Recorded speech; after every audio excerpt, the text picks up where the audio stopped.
Most of us know that there are many changes that we should probably make in our diet. But what if it was said that one of these changes is something that you probably wouldn't expect? To the majority of us, eating healthier includes eating less sugars, sweets, and processed foods. But what if there was a change in our diet that we could make that didn't involve this type of food and still be beneficial to us and the world around us? The type of food that we'll discuss today is meat, and how the overconsumption of it has led to detrimental health effects to us and is very harmful to the environment around us. We will come to an understanding that meat is not necessarily as healthy as we may think. It takes an incredible amount of water to produce and is a very inefficient source of nutrients. But first, let's start with the harm that affects us directly, which is our health. Meat isn't usually considered an unhealthy food, but the overconsumption of it has led that to be true. Johns Hopkins School of Public Health, in an article titled Health and Environmental Implications of U.S. Meat Consumption and Production, states that the average American consumes 3 times the meat than the global average. Along with that, Dr. Mersola, in an article titled The Very Real Risks of Consuming Too Much Protein on his own website, mersola.com, tells us that the average American consumes 3 to 5 times the amount of protein needed for optimal health. These two go hand in hand, as Johns Hopkins also tells us that the majority of the protein found in the U.S. diet comes from meat and other animal products. According to Dr. Mersola, consuming too much protein puts an excess of nitrogen waste products in our blood, and then that stresses our kidneys in order to remove them. This is only the tip of the iceberg, though, because meats are high in saturated fat and cholesterol. According to Johns Hopkins, because of the high amounts of saturated fat and cholesterol in meat, there is scientific evidence that supports that excess meat consumption is linked to heart disease, strokes, type 2 diabetes, and even certain cancers. If this isn't bad enough, there's also the issue of antibiotics being used in meats. The use of antibiotics in the feed of animals has dramatically risen over the past few decades due to the growing demand of meat from the American public. This also contributes to the growing problem of antibiotic-resistant bacteria. A study published in the New England Journal of Medicine, a peer-reviewed journal, in 2001 titled The Isolation of Antibiotic-Resistant Salmonella from Retail Ground Meats, conducted by David White et al., shows how big of a problem this is. In the study, they found that 20% of meats in supermarkets in the Washington, D.C. area contained salmonella. Of these cases of salmonella, 84% were resistant to at least one type of antibiotic, while a staggering 53% were resistant to at least 3 types of antibiotics. This is the food that us, the average American consumer, is eating and feeding to our children. Imagine if next time you got strep throat and the amoxicillin that the doctor gave you didn't work, and then they gave you 2 different types of antibiotics, and those didn't work either. This is the problem that we're talking about, and how the use of antibiotics in animals that we eat contributes to this. Now that we see how overconsuming meat can detrimentally affect our health, let's see how it affects the world around us. To start the discussion of environmental impacts of the overconsumption of meat, we will talk about water usage. We all should be aware of the situation that's going on in California right now and how they don't even have enough water to water their own lawns. Well, Gracelinks.org, in an article titled The Water Footprint of Food, states that 80% of all water consumed in the U.S. is from agriculture. It should then be no surprise or coincidence that the article reported California is also the largest producer of food in the U.S. Okay, so why focus on meat?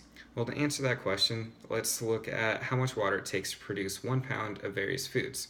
All of these numbers come from the Los Angeles Times in an article titled Food Water Footprint by Kyle Jim and 2 others, published in April of 2015. Beef requires 1,700 gallons of water to produce merely 1 pound, while pork requires 660 gallons of water and chicken requires 266 gallons of water.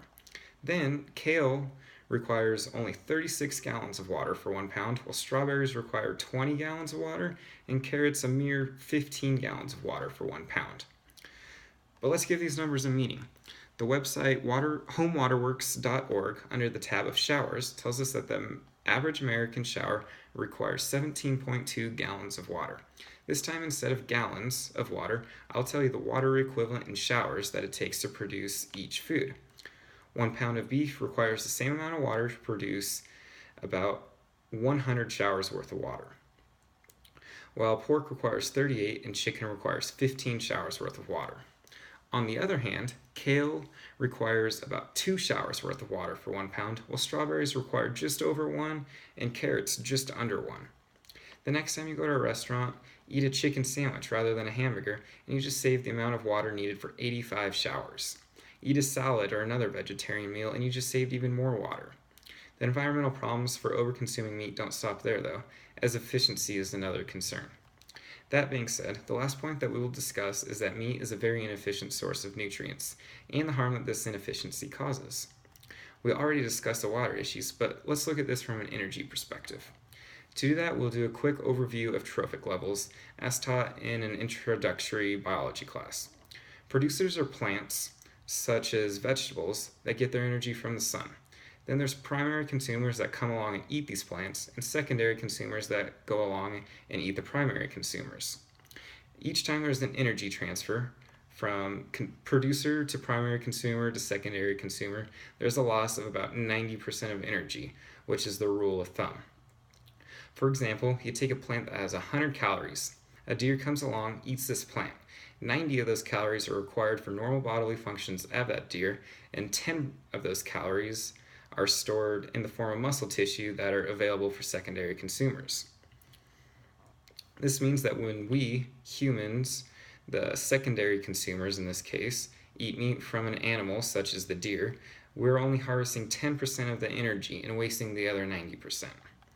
This doesn't mean that we shouldn't hunt animals or completely stay away from meat, but rather the overconsumption of it takes a lot of energy away from the environment. This becomes a major issue when we look at the amount of energy, and ironically enough, food that it takes to produce the amount of meat that we're demanding to become available for our diets.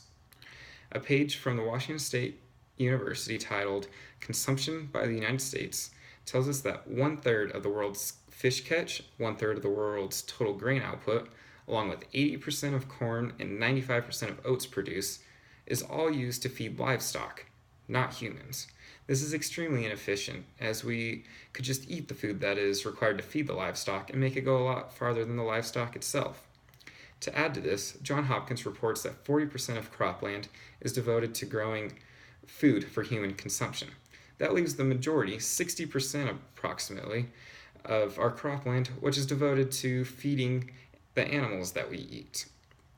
We aren't merely eating a deer that is eating sticks and leaves that we can't consume anyways, but rather the animals, for the most part, that we're consuming take out a large chunk of the food that we are making.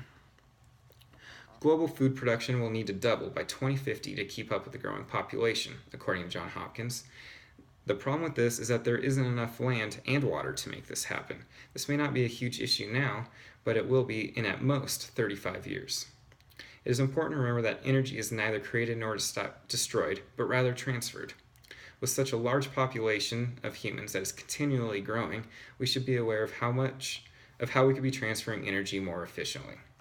Today we have learned about the harm of overconsuming meat in our diet. We have learned that the overconsumption of meat can be detrimental to not only our health, but that it also requires an insane amount of water to produce and is a very inefficient source of nutrients. By no means am I telling everyone that we should go vegetarian immediately and that it would solve all of our world problems, because I know I'm definitely not. I know that I enjoy a good steak every now and again, and everybody going vegetarian is completely insane. But I do think that we should be conscious about the consequences of our dietary choices, and that will lead us to making better decisions for our health and the environment around us. As you may know, the first step to a solution of a problem is realizing that there is a problem in the first place. I'm glad that we've all had the chance to do so today. Thank you.